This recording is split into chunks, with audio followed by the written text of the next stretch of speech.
How stretchy is this suit really? Let's see. Whoop. Whew. Pocket square. Oh no, pocket square.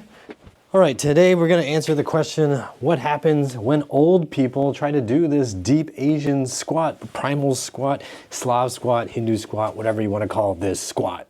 I've seen old people do it all around the world. I've suggested that everyone should learn to do this and be able to do this even in old age. If for no other reason than one day you might need to take a poop without a toilet around, and in that case, you really better be able to do a deep squat or you're gonna be pooping down your leg. But could it be too dangerous for old people to even attempt, as some internet commenters and well-meaning doctors and physical therapists might claim?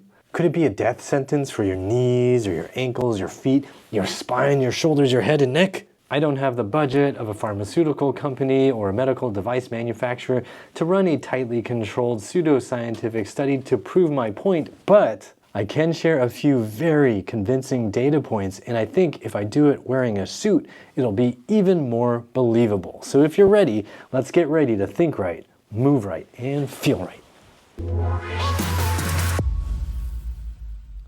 All right, I got my water with me, and before we get started, I want to ask you, do these blue socks go with these shoes and this suit? Let me know in the comment section down below, and then let's jump into it. So I got some comments on a previous video about doing the deep squat, and one is from Bush Puts, who comments, I'm a 68-year-old Japanese American man. My entire life, I've not been very flexible.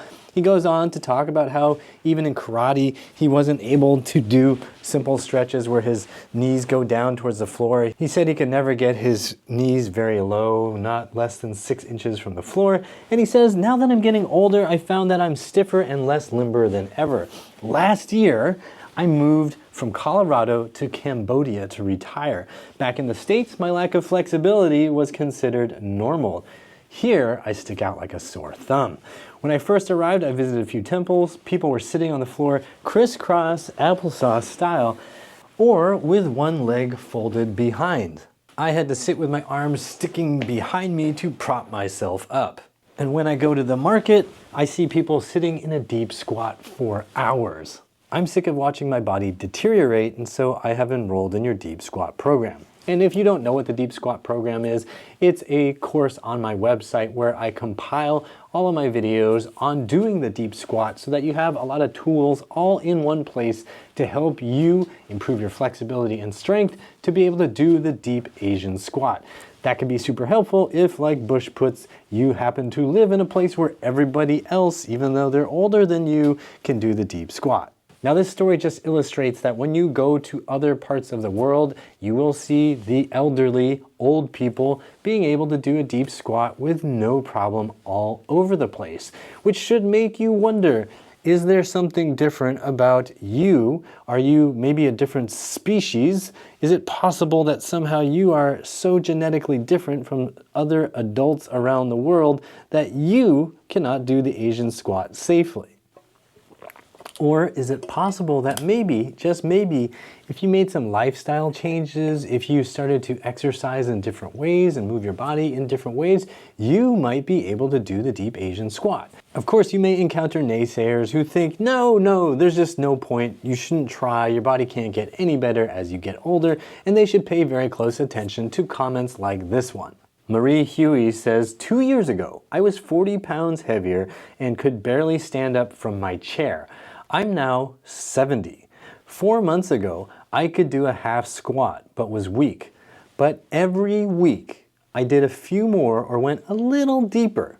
The first time I went into a deep squat, I could not stay there. Today, I can do it. So if you don't want to do it, don't. But if you think it would benefit you, keep trying a little at a time. And I want to say a huge thanks to Marie for that comment, because I know it's going to inspire somebody out there to start trying to do the deep squat.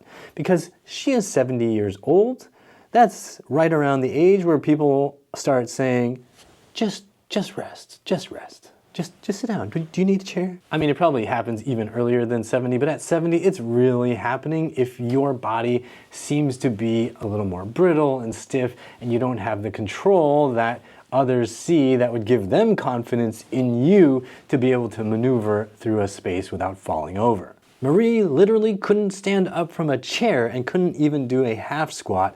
Now she's able to do it because she's been challenging her body just a little at a time and paying attention.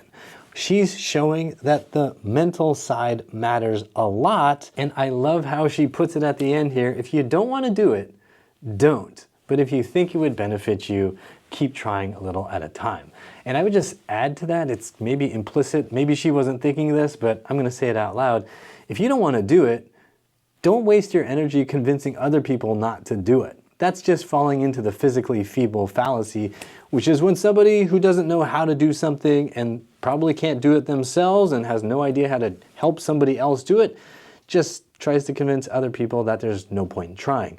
It's really annoying, it's a huge downer, and it's going to stop other people who are motivated from getting better. So if you don't want to get better, that's fine. There might be good reasons for it for you, but please, don't go around convincing everybody not to do it. Now, some of you out there might be thinking, well, I'm older than 70, so it doesn't really count. So I want to share one more story with you from JJ Squad 8898, who says, Matt, in March of 2024, you ran a video about the Asian squat, as I do. It was the first of your videos that I saw, and I was truly inspired. I started doing what you said to eventually be able to squat, as I had not been able to bend my legs even enough to pick something up from the floor. You can just imagine what her floor looked like, covered in pens and papers and shoes and tripods and camera equipment. That's my, I should really clean up. But a year and a half later, I am now squatting, and you need to pay really close attention here because this part is amazing. I am now squatting with a bar and weights weighing 31 pounds. Beginner weight, but you gotta start somewhere. Anyway, I never told you my success story and wanted you to know. Here we go, okay? Are you paying attention? Because this is the part. By the way, I'm a 79-year-old woman. Let me say that again. By the way, I'm a 79-year-old woman. And I began lifting heavy weights a little over a year ago. Thank you so much for the push into squatting. Thank you, JJ Squad, for sharing your story and inspiring others to get into the squat. Whatever age you're at, I'm not telling you that you have to lift heavy weights. I'm not telling you that you absolutely have to do the squat, but I am telling you you'll probably benefit a lot from it. And since there are so many adults around the world who are able to squat easily in this position for hours at a time, it seems highly likely that pretty much all adult human beings should be able to do this, because out in the wild before the advent of the Western toilet and all the chairs that we sit in all day, you didn't have a choice. You had to squat like this, and if you needed to poop, this was the way you did it. Unless you're a horse or you're a centaur, you can't poop while you're walking or standing with your butt up high. Your butt has to be down low, down to your feet in order to poop effectively. So in case you haven't seen my recent video on some sneaky ways to get a deeper squat, I want to show you 2 simple strategies you can implement today, right now, to help you get better squat mobility. So first off, you're probably sitting down watching me. Wherever you're sitting is perfect. You need no special equipment. You're just going to take one leg, grab it, pull it up, and put your foot on the seat. Now you've got one side that is in a squatting position. Let me show you the side view. I've pulled my leg up here. Now I've got this angle of my thigh relative to my body. It looks pretty similar, doesn't it, to a squatting position. So you can get it wherever it can currently go. You don't have to force it in anything that feels pinchy or jammy, but just put it somewhere right near your body like a squat and get used to it. You can lean back if it feels like it's too intense for maybe your back, or it feels too intense at the hip. That's fine. Lean back. If you're on a couch, you can just lean on the couch. If it doesn't feel like enough challenge, see if you can lean forward more or pull the foot in tighter and lean forward more. Do whatever feels like a decent, comfortable challenge, but a challenge of some kind.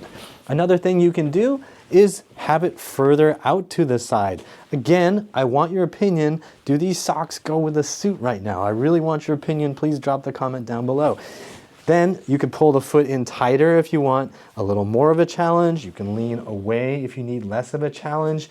These things are all gonna help your body get used to being in that squat position. And you can pretty much do this anywhere it's acceptable for you to put your foot on the seat. So probably do this at home, not on public transit, not in somebody else's car, but at home on your own sofa is probably a great place to do it. And if you want more details about this, I'm gonna link to my video where I talk about this strategy in the description box and also at the end of this video. But before we get there, I want to talk about what you're going to do later today, which is something you can do in bed. The Slav squat or Asian squat or primal squat requires the hip joint to be able to articulate through a really nice full range of motion. Your femur gets closer to your rib cage, it gets closer to your spine without the whole pelvis moving, which is going to actually curve the spine a whole bunch. You can have a little bit of a curve in the lower back, but you don't want to be so stuck in your hips that you have to curl everything in your spine and then fall because you're off balance. So we want to get the hip joint used to getting into that more flexed position. Flexion meaning femur closer to the torso. So you're going to be on your bed or on a padded surface, on your hands and knees, or on your fists, or on your forearms, whatever works for you is fine. You want to keep your spine in a pretty neutral position, and you're going to be backing your hips up towards your heels. So notice that as I'm doing this, I'm going slowly. You're going to get some stretch and restriction in your butt. You're going to take your time. You're going to feel that. You're going to contract your butt muscles. Then you're going to relax them. And then you're going to see if you can go a little bit further. You're going to contract them. You're going to relax them. You're going to go further. What you don't want to do is have your whole back round, the pelvis pulling your spine into a rounding because the hips are so locked up. So you want to keep a nice arch here. Think of like a gentle U shape in your lower back. As you're going back, you don't want to lose the U. You want to keep that U shape as you're shifting back. That's going to force the deeper muscles of the hip to figure out how to lengthen and allow for the femur to get closer to the ribs, closer to the spine, all that good stuff. And then over time, you're going to get deeper and deeper into it, and it's going to start looking more and more like a squat. And you can come down onto your forearms and just hang out here and breathe and relax. And there's a bunch of other little options and variables that you can play with while doing this that I will explain in detail in the video that I'm linking in the description box and at the end of this video. But this is a good start. You can do it in bed. You don't even have to get out of bed in the morning. You can do this under your covers, and this exercise works. Do this for about a minute, 2 minutes, whatever it feels like your body can tolerate, but a minute is a good place to start. Just make sure you don't get any pinching or jamming sensations in the front of your hips. That means you're pushing too far, too fast. Really focus in and breathe into your butt and make sure that that's where the sensation is mostly. It should be all around that hip socket, all around this hip joint here. It should not happen up front. That means you have gone past the good healthy point, okay? So if you find a good sticking point, breathe there, do some contractions, take your time, expect some change to happen. It might not be right away, but it will come, I promise you. All right. The strategies I just showed you are a great way to improve your hip flexibility without actually loading your leg muscles and your knee muscles. For many people, leg strength can be a big limiter, so when you are practicing the squat, sometimes your thigh muscles might get overloaded and that can lead to injury. So please, when you are trying to improve your deep squat, pay attention to your body. Don't go all gung-ho, hardcore drill sergeant style, thinking that that's going to get you faster results. Especially if you're older, you need to take your time and gently challenge your body to get a little bit better and a little bit stronger. That means you're not doing 110% effort. That time of life has probably passed once you're over the age of like 33, 34, 35. Unless you're genetically gifted or you have been training consistently as an athlete in a really mindful way, going super hard all the time is probably going to get you super duper hurt. And if you want more content directly related to doing the deep Asian squat, be sure to go to my website, uprighthealth.com/Asian squat. I'm gonna have a link down below also to the Asian squat program. It is very affordable. I'm very flexible on the price, and you might be wondering what that even means. I encourage you to click down below and find out what I mean. And also, I have a free, totally free Asian squat playlist with all my videos here on YouTube that you can learn from, and they will help you do a deep, nice, fluid, smooth, comfortable Asian squat. Let me know what you found most helpful or inspiring in this video by dropping me a comment down below. And if you liked this video, you're probably gonna like my other videos too. So hit the like button, subscribe to the channel, and as always, I hope you remember that pain sucks, life shouldn't. Whee! Can your suit do that?